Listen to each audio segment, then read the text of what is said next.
এটো হল সাহায্য kit 7 KG 200 গ্ৰাম। অসমৰ মুখ্যমন্ত্ৰীয়ে কৈছিলে যে চাউল থাকিব 8 কেজি মুখ্যমন্ত্ৰীৰ সাহায্য কিটত, দালি থাকিব 4 কেজি, নিমখ থাকিব 1 কেজি আৰু মিঠাতেল থাকিব 1 লিটাৰ।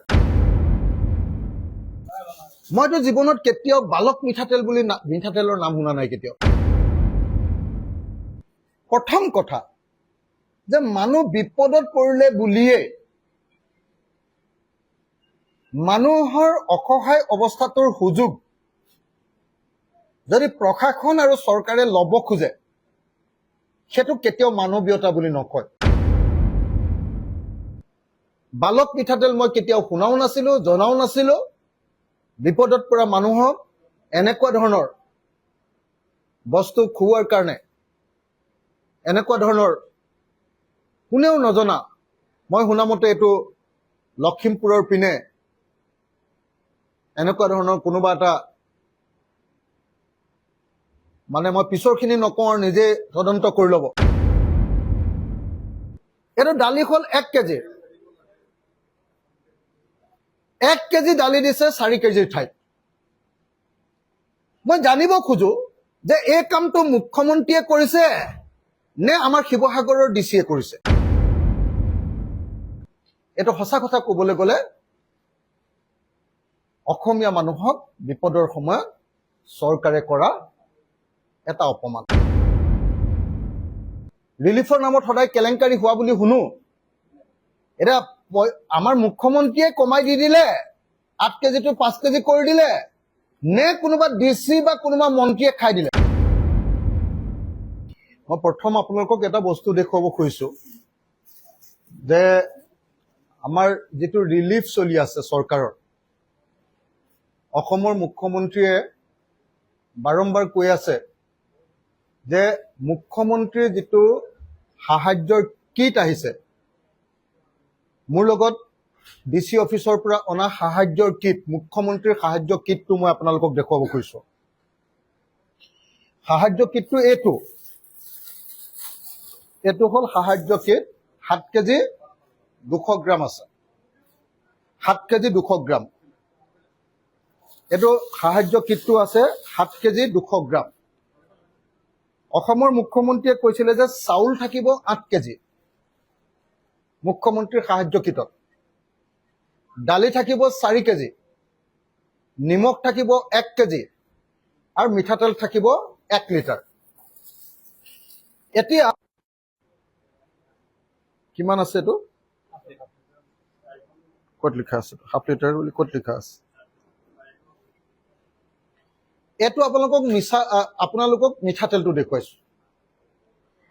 মই আপোনালোকক সুধিব খুজিছো, এই মিঠাতেলটোতো 1 লিটাৰ নহয়, এইটো কিমান হ'ব? হাফ লিটাৰ হ'ব নে 400 গ্ৰাম? এইটো হ'ল 400 গ্ৰামৰ মিঠাতেল। এইটো হ'ল 400 গ্ৰামৰ মিঠাতেল। আৰু মিঠাতেলটোৰ এই ব্ৰেণ্ডটো, নামটো আপোনালোকে কেতিয়াবা এই নামটো শুনিছিলে নে বাৰু? বালক। মইতো জীৱনত কেতিয়াও বালক মিঠাতেল বুলি মিঠাতেলৰ নাম শুনা নাই কেতিয়াও।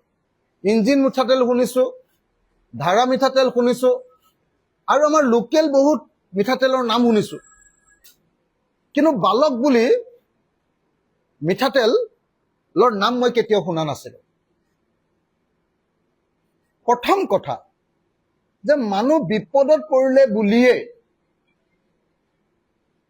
মানুহৰ অসহায় অৱস্থাটোৰ সুযোগ যদি প্ৰশাসন আৰু চৰকাৰে ল'ব খোজে সেটো কেতিয়াও মানৱীয়তা বুলি নকয়। অসমৰ মুখ্যমন্ত্ৰীক মই অনুৰোধ জনাইছিলো যে দাদা, এনেকে কৈছিলো, একদম ডিচি সন্মুখত আছিলে, সুশান্ত বৰগোহাঁই সন্মুখত আছিলে, যে দাদা ৰিলিফটো খুব বেয়া হৈছে আমাৰ, গতিকে এটা কাম কৰক, আপুনি 5 কেজি চাউল, 2 কেজি দালি, 1 কেজি মিঠাতেল, 1 লিটাৰ মিঠাতেল, নিমখ আৰু সকলো সামগ্ৰীৰ এটা পেকেজ কৰি আপোনাৰ পিনৰ পৰা সকলো মানুহকে দিয়ক। মুখ্যমন্ত্ৰীয়ে সেইটো ঘোষণা কৰিলে যে নহয়, মই 8 কেজিকে দিম।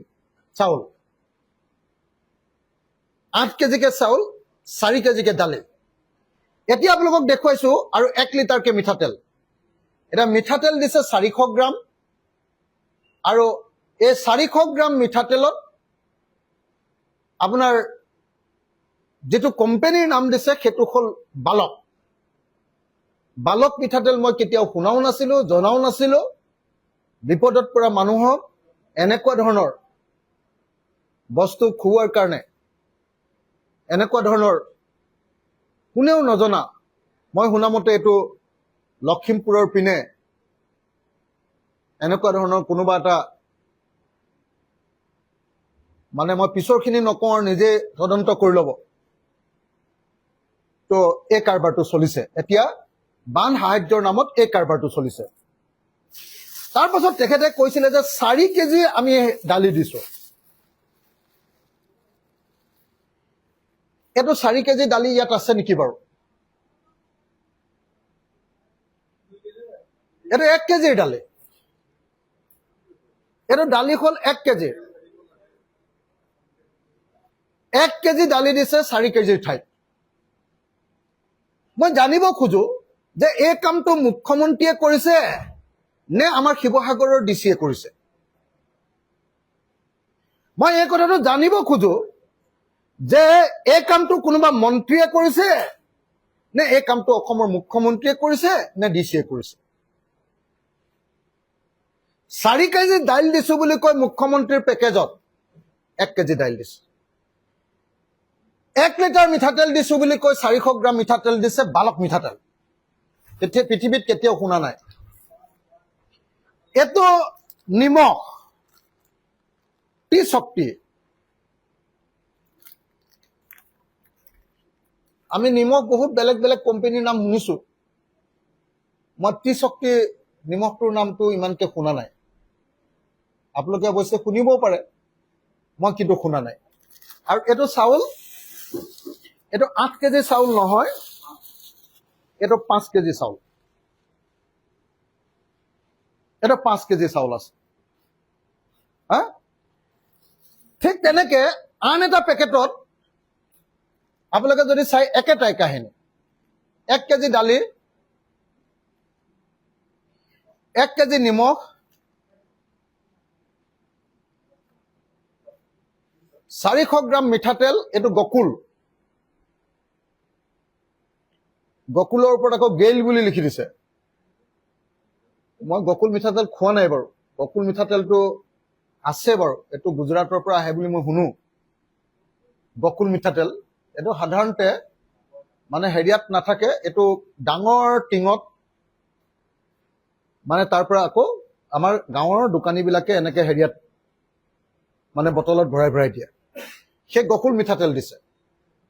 আৰু ইয়াত চাউল দিছে 5 কেজি, 400 গ্ৰাম গকুল মিঠাতেল, 1 কেজি নিমখ, টি শক্তি আৰু 1 কেজি দালি। গতিকে মই মুখ্যমন্ত্ৰী ডাঙৰীয়াক এই কথাটো ক'ব খুজিছো যে চাৰিওফালে হুলস্থুল কৰি আছে যে আমি 8 কেজি চাউল দিছো, 4 কেজি দাইল দিছো, 1 লিটাৰ মিঠাতেল দিছো, নিমখ দিছো 1 কেজি, কিন্তু কাৰ্যত মানুহবিলাকে কিন্তু 5 কেজি চাউল আৰু 400 গ্ৰাম মিঠাতেল, 1 কেজি নিমখ আৰু হেৰিহে পাইছে, 1 কেজি দালিহে পাইছে, আৰু একো বস্তু পোৱা নাই। আৰু যিকেইটা মিঠাতেল দিছে ব্ৰেণ্ড গকুল আৰু বালক, এইটো সঁচা কথা ক'বলৈ গ'লে অসমীয়া মানুহক বিপদৰ সময়ত চৰকাৰে কৰা এটা অপমান। ৰিলিফৰ নামত সদায় কেলেংকাৰী হোৱা বুলি শুনো। এতিয়া আমাৰ মুখ্যমন্ত্ৰীয়ে কমাই দি দিলে, 8 কেজিটো 5 কেজি কৰি দিলে, নে কোনোবা ডিচি বা কোনোবা মন্ত্ৰীয়ে খাই দিলে, এই কথাটোৰ মোক উত্তৰ লাগে। গতিকে মুখ্যমন্ত্ৰীয়ে এই বিষয়ৰ ওপৰত এটা ক্লেৰিফিকেশ্যন দিব বুলি মই আশা প্ৰকাশ কৰিলো। মুখ্যমন্ত্ৰীয়ে এটা ক্লেৰিফিকেশ্যন দিব বুলি মই আশা প্ৰকাশ কৰিলো।